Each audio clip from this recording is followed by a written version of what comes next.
Welcome into the Broncos Breakdown. Before we dive into today's video, have you guys subscribed to our channel? If not, then by the time this intro video is done, you'll have enough time to go ahead and subscribe and comment your least favorite team. If you have, skip that middle step. Go down in the comments. Let me know if you hate the Chiefs, the Raiders, or even the Chargers. Whoever it is, there's no wrong answer. Let me know who your least favorite team is down in the comments, and make sure you subscribe.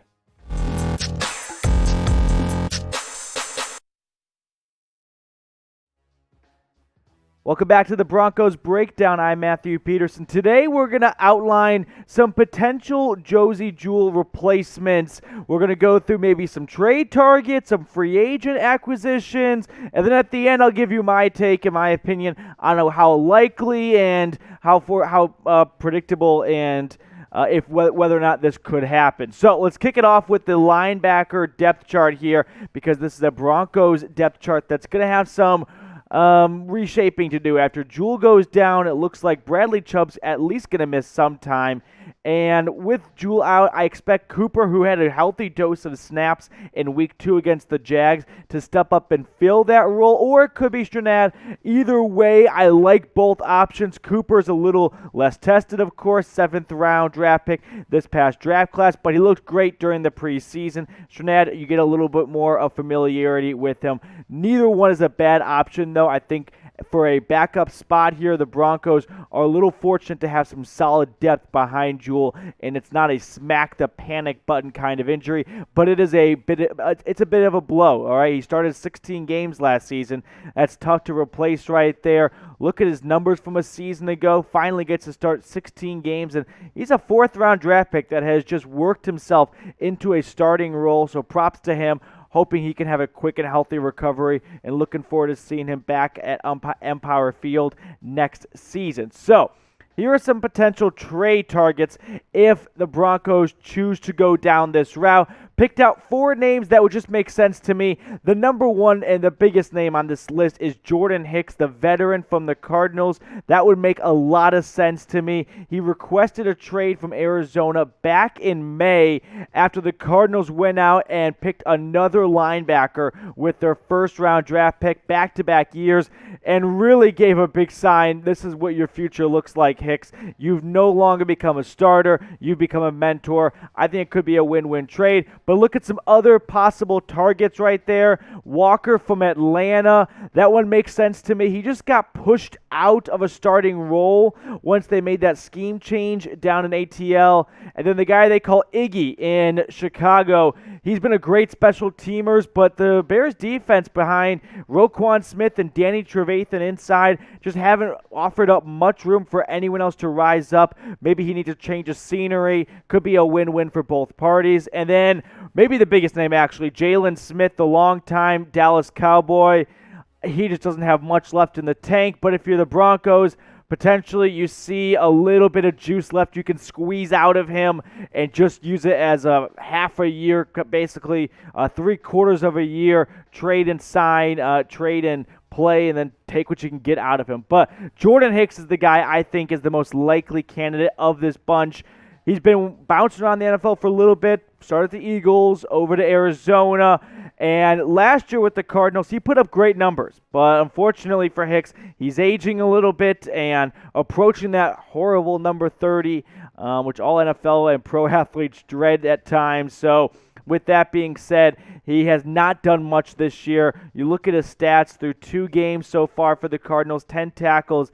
He's basically a mentor for the younger linebackers in Arizona, and I don't think that's a role he really loves. He's a competitor, right? So why not get a shot to start again? That's why I think it's a win-win trade. Here's my trade idea. Broncos get Hicks. They also get probably like a 7th or a 6th-round draft pick in 2022 NFL Draft. The Cardinals receive a 4th-round pick. Arizona's probably happy to get a 4th-rounder for someone that doesn't even start for them. Sure, he's a valuable mentor, and he's a great depth piece if they were to suffer an injury. But if someone's going to offer you a 4th-rounder for a backup, how do you turn that down? And for the Broncos, all it costs you is a 4th-rounder for an immediate starter for this season. Sounds like a pretty fair trade to me. I don't know if Denver would be interested that much just because Hicks isn't a long-term solution. He's got 2 years left on his deal. But I think it's worth exploring if they want to make a big jump this season. Head coach Vic Fangio may see his candle going away, lighting up quickly, and doesn't want to mess around with a 7th rounder in Cooper or a little bit untested player in Stranad. So, would you do this trade? Type T for trade or P for pass. Let me know down in the comments of this video. I could see it going either way. 4th rounder for an immediate starter, not a bad price to play, but also, do you really want to give up that quickly on those two guys in Cooper and Stranad? Probably not. So let me know what you're thinking, though, in the comments of this video. Broncos fans, we have you guys covered over at BetUS. Short and sweet right here. Use the promo code. Use the link down below, chatsports.com/bet. Then with the promo code Broncos125, BetUS. We've got your game. We've got your hookup, too. 125% deposit bonus. Guys, that's $100 quickly turning into $225. That's how the math works out. Broncos have covered through 2 weeks. The unders have both hit. I'm just giving you facts. You do what you want with your money, but make sure you check out BetUS, chatsports.com/bet. Have to use that link along with the promo code Broncos125 for that 125% deposit bonus. All right, next up, a free agent tracker, all right? A bit of a target maybe for the Broncos to explore. They don't want to go the trade route. They don't want to give anything up for a higher value guy. If there's someone on the street they think is worth giving a shot, I've got one name, and this has been a name that's floated around the last couple of weeks across the NFL, Reuben Foster. Yeah, you remember him? What a fun NFL career he's had. A former first-round pick out of Alabama to the San Francisco 49ers. Earlier this month, he worked out for the Cleveland Browns like a week ago, and then the New York Jets earlier. So he's clearly in football shape if he's getting not one but 2 workouts. His agent's got a busy phone line.